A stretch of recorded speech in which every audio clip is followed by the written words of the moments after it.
Hey, what is going on, everybody? Boilon here, back for another video on Marvel's Strike Force. Hope you're all having a great Monday morning. Also, I just gotta laugh, okay? Because we got this calendar, this login calendar for Juneteenth. Now, it's my understanding this is an American holiday.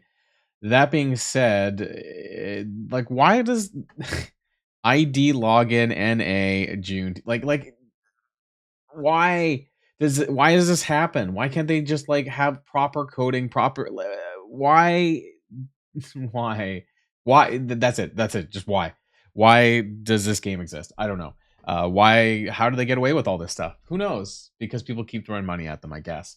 In today's video, we are going to be talking about some new data mines for an upcoming event, which is going to be next week. It is going to be alongside the Guardian event, which we'll cover over briefly again. I did cover it on Friday's blog post, but we'll be talking about it again, just in case anyone missed that. And this event, this alliance-based event, the final event for the month long of June, which is going to be going alongside this, and why I think this is absolutely terrible. And I hope that it's not as bad as it looks, because it doesn't look very good. And if it is, then Scopely might want to reconsider. So if you're ready to go, everybody, let's boil this down.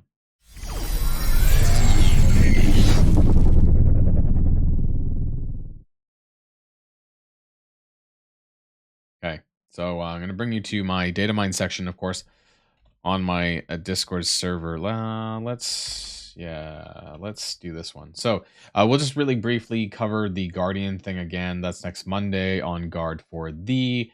It is going to be a 7-day event involving Cosmic Crucible, collecting these Amacan orb fragments from arena battles. He's basically an arena arena character release, so depending on your ranking in arena. And then free claims, special offers, completing the web milestone, which is going to involve spending event energy and incursion energy. Now, I do not recommend, I don't think you're going to need to hoard this stuff, because usually the web milestones are reasonably able to complete. So I don't expect you to have to do any monstrous coring for this by any means. It's entirely up to you to do what you want with this knowledge, however, and I don't believe that there is going to be a leaderboard event for this. It doesn't say that there is. Also, we have one right now with North Star's event going on today. PS also, let's cover that really quick while we're here too, because I feel like I want to. In terms of the orb, so the orb is live, or it was live before the event actually went out. The Radiant Flight Orb. This is the character orb for North Star. Now, we do not know how many fragments we're getting per energy. I posited that we would get 4 per one, but this could be lower. I hope not, because otherwise it looks awful if it's 3 or less, because the estimated value of this orb is not good. So you have this guaranteed shards of North Star 2, 3, and 4, which means that basically your average is going to be 3. It's 33 and 1/3 of a chance for 2, 3, and 4, which means that it's going to average out in the middle there at 3 shards. So you're getting 3 shards from this, and then in the center, it's going to be, well, a bunch of other characters, but North Star has a very tiny percentage in this, 5.88% in every category. There is some other characters in here, including Penny, Peter, and Pavitra, which are, the rest of them are farmable at this point, but there is that. So you have, like, what is that, like just under 26.5%, something like that, for something decent, or I guess including North Star. So like a third of the time you're getting something decent. But 5.88% for 5 shards of North Star, and then this one's 10 shards of North Star, and then 25. But the rates in which you get them, like it's 9.68%, but 5.88% of that, which is like overall is less than 1% that you're going to get them. Actually, it's probably like 0.5% that's even going to happen, which is very unlikely. So these are like jackpot odds. But not only do you have to get the 25 shards, but you have to make sure it's North Star, right? Or I guess the consolation prize would be one of the Spider Society characters, I suppose. But regardless, the estimated value of this orb overall is 3.47, which is under what I thought it might be on my video that I did, which I said around 4. So I was being conservative, and apparently even that wasn't conservative enough. This is actually the worst character release orb in the last 3 months. I went back and checked some of my events. It was actually worse than Iron Patriot as well. And so if the orb fragments per energy spent is bad, then we might end up getting another Iron Patriot kind of situation where some people might not actually unlock North Star. But hey, we'll find out when the event goes live to get those final bits of information. So that's North Star. The other parts of the data mines here is going to be Strike Pass Season 62, which is going to be the next one featuring Dakin. So after the one that's current right now with Panda Pool, of course, you're going to have some opportunities to get some additional shards for Dakin and also red gear for Dakin, specifically his unique, which if I'm not mistaken is Ballistic Weave, I think. The one that shares with Lizard. So it's not a super great one. I know that some people are actually buying this one for Panda Pool because they can use it on Vulture, who is a very important character that a lot of people like to run for Dark Dimension 7 because he is cheaper to build. Also, Vulture is just a pretty good character as a drag and drop or copy and paste character in Cosmic Crucible that you can... That wasn't the right term, you know. He is usable in a lot of combinations. That's what there's another word for this. I'm just not thinking very well right now. So this one is a pass that I think a lot of people are going to be buying for those light spenders who like to buy the Strike Pass. But let's get to this one. So coming soon, far and wide, earn dog tags and Sasquatch diamonds. Commander, get ready for the Ultimate Alliance Raids event from far and wide milestone. To progress in this milestone, battle and raids. Okay.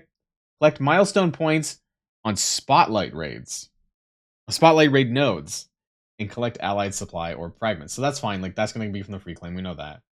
And then battle and raids. Okay, fine. Collect milestone points on Spotlight raid nodes. That's where I'm A, confused, and B, kind of upset because... First of all, not everyone is running Spotlight raids. So for the people who are running the Greek raid that they're calling it, right? That's not quite the Spotlight raids. Get fucked, commanders.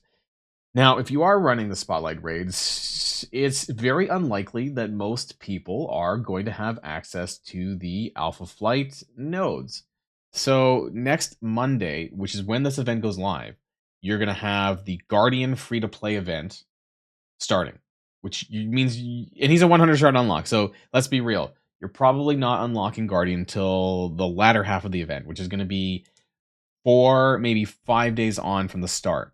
This raid event lasts for 5 days. It's a 5-day event. Starts on that Monday, which means it's going to run until Saturday, I guess. So maybe you'll have Guardian unlocked. Maybe. But unless you went early on Sasquatch and you unlocked him, you are not going to have access to these Alpha Flight nodes, which means you're not going to be able to get the points, whatever the points is from that, because it says collect milestone points on Spotlight raid nodes. So what does that really mean? Does it mean this? Does it mean the 2 million points that I'm getting per Spotlight raid? I mean, that's raid season points. That's not even milestone points. So are they just going to shove milestone points on there, or is there going to be a separate scoring category where it says running Spotlight raid nodes?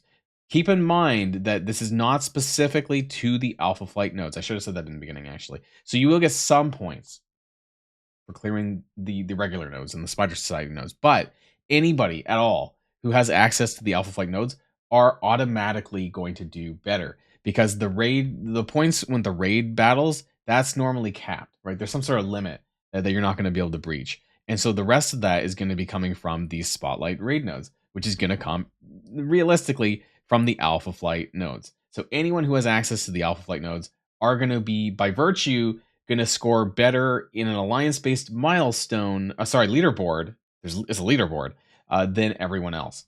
So if you're getting above that 53%, because I think that's where it caps out with Spider Society, you're automatically going to beat every single other alliance who's not able to touch the Alpha Flight nodes. For me and my alliance, I don't know how many people are going to early unlock Sasquatch, because you also have to have Guardian unlocked as well. So if you early unlocked them or I don't know, bought some of those Power Core orbs for Guardian, then, if you can have at least 2 people per strike team or 6 total that have the full Alpha Flight team, you can reach 70% in the Spotlight raid, because that's all you need to get 70%. You're going to need more than that. You're going to need 12 people to get the 100% at a bare minimum, but you would be able to do that for 70% for 6 people with full alpha flight. So again, the leaderboards compete on the leaderboard for Sasquatch Diamond promotions, Mega Gold orbs, and Armory 19 orbs. What I don't like about this is that they're using the Spotlight raid to do this. And it's clear that they've made this a whale kraken priority given that the raid was released with only half of the available nodes to clear. And, I'm not going to go back and talk about my issues with how this was released to the public and how this was requiring at least a buy-in to like Guardian and Sasquatch to some extent, because you need all five to enter. So therefore, if you don't have if you don't have Sasquatch, you're fucked anyways.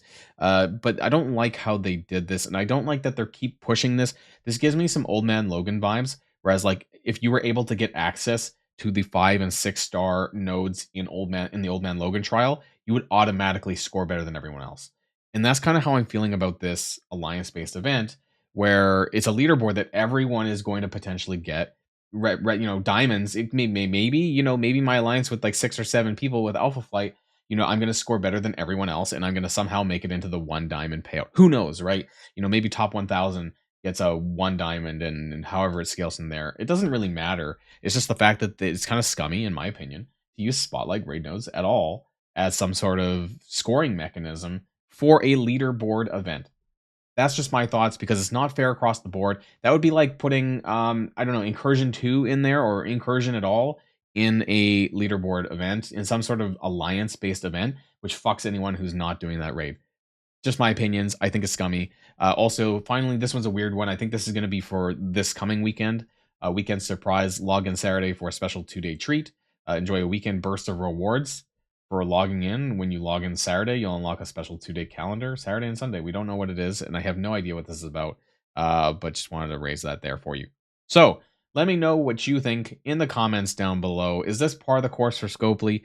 Are you surprised? Is this going to cause some troubles with you or your alliance at all? Is this going to try and convince other alliances or alliance members to go in on Sasquatch on Friday, because he's going to be released to the offers and power cores this Friday? I mean, I was going to do it anyways, but I mean, I wonder with the knowledge of this, if it's going to push people to spend a little bit more because of that fear of missing out. That's the kind of gross stuff that I really don't like in Marvel Strike Force, that when they try to push too hard on FOMO based things, it just really kind of boils my, I don't know what I was going to go for, but it just does, it boils my blood. That's what it does, because I'm Boilon, right? And anyways, that's the end of this video. Let me know in the comments down below. And as always, until next time, stay safe and healthy. And I'll see you all later. Boilon signing out.